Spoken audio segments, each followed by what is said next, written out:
here. Let's talk about all the games happened on Tuesday, November 1st. The first game is the Chicago Bulls beat the Brooklyn Nets 108-99. This is a really weird game because the Nets, we'll get into Nets later, but they fired coach Steve Nash. And I think they already hired Udoka from the Celtics, who had a interesting affair last year with one of the team staff.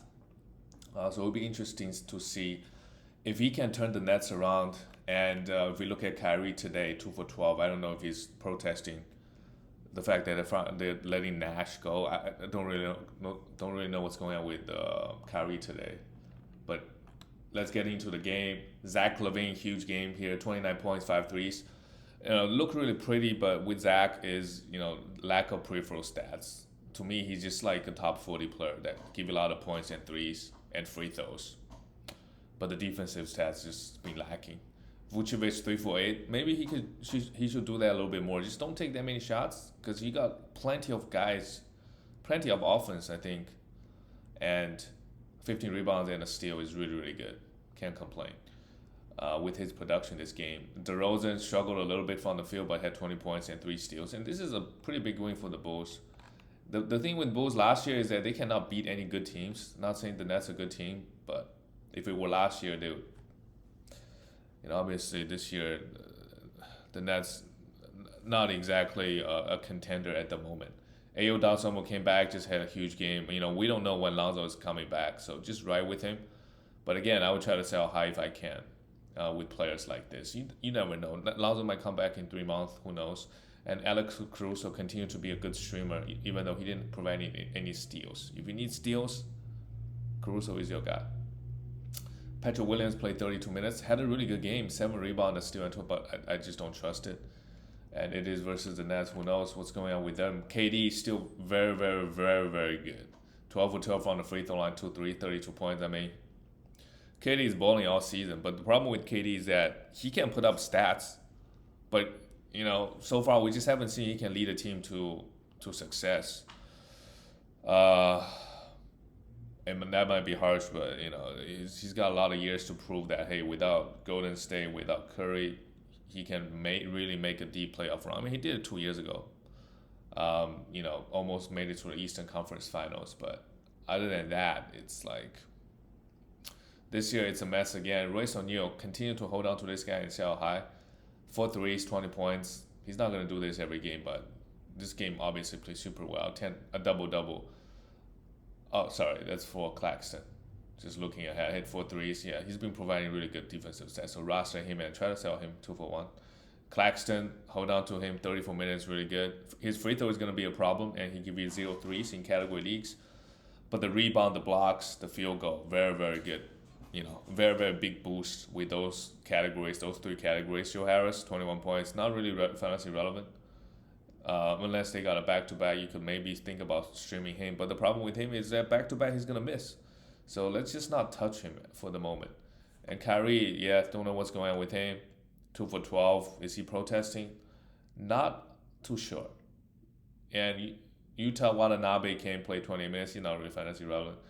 The Brooklyn Nets really, even if KD got hurt, they used to have, Bruce Brown that come off the bench, if one of those guys hurt. But now it's really nobody. It's really fantasy relevant. Let's go to the next game. We only got 4 games, sorry. And the Phoenix game is still going on. All right, the Warriors game, they lost 109-116. The Miami Heat, they really do a good job shutting down. I remember last year in the playoffs, Trey versus Miami Heat. He just struggled every single game. Curry obviously did not struggle, but he only took 14 shots.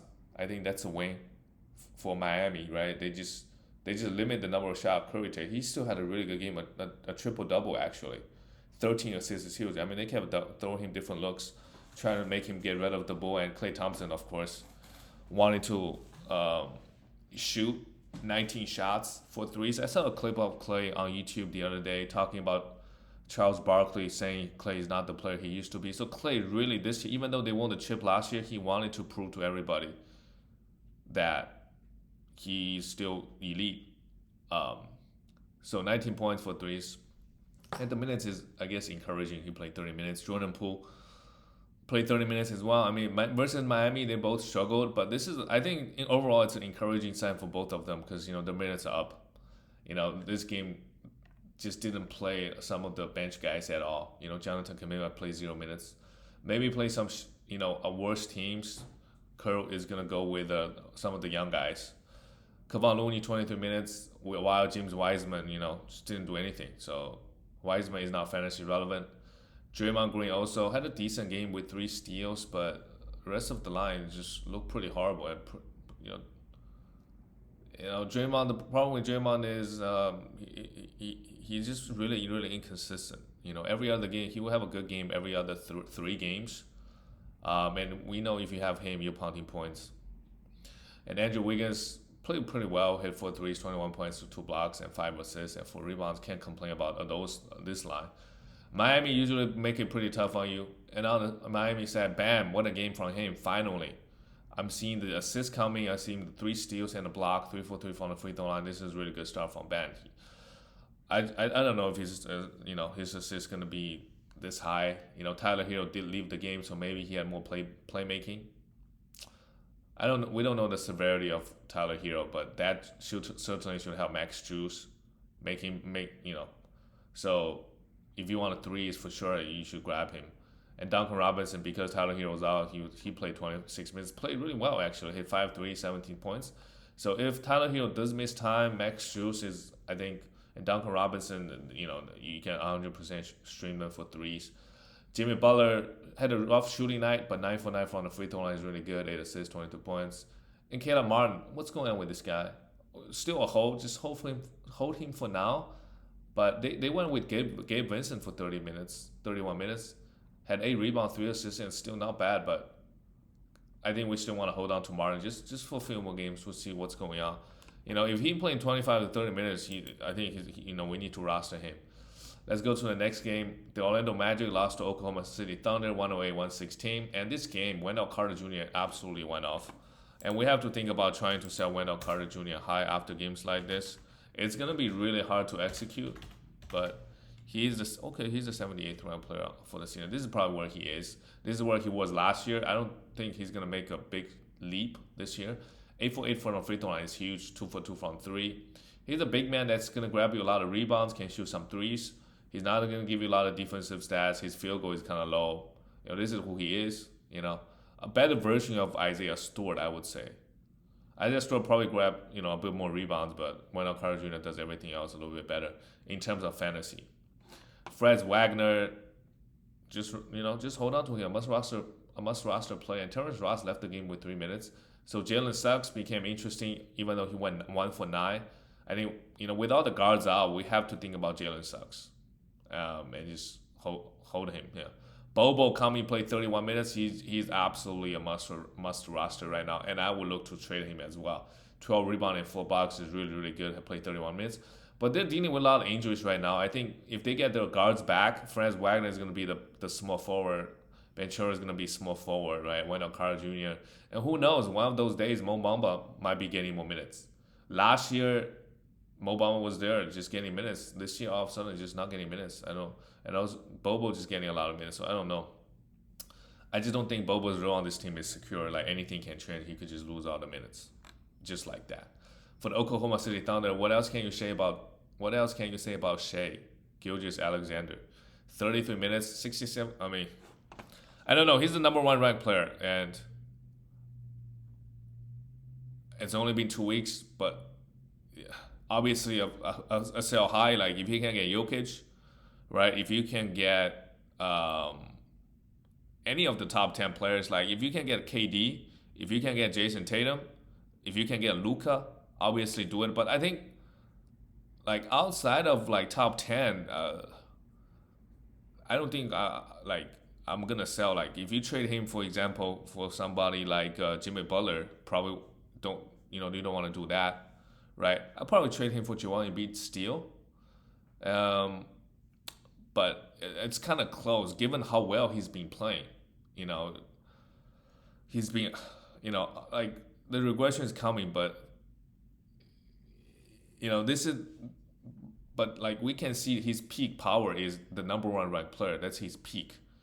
So we just have to be really careful selling him high, I think. Because it's been 2 weeks now. This is not a small sample. I mean, he only played 6 games.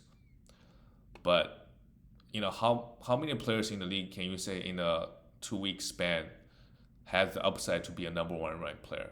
Maybe 10 players, you can say that. So outside of those, do you really want to trade for Shai?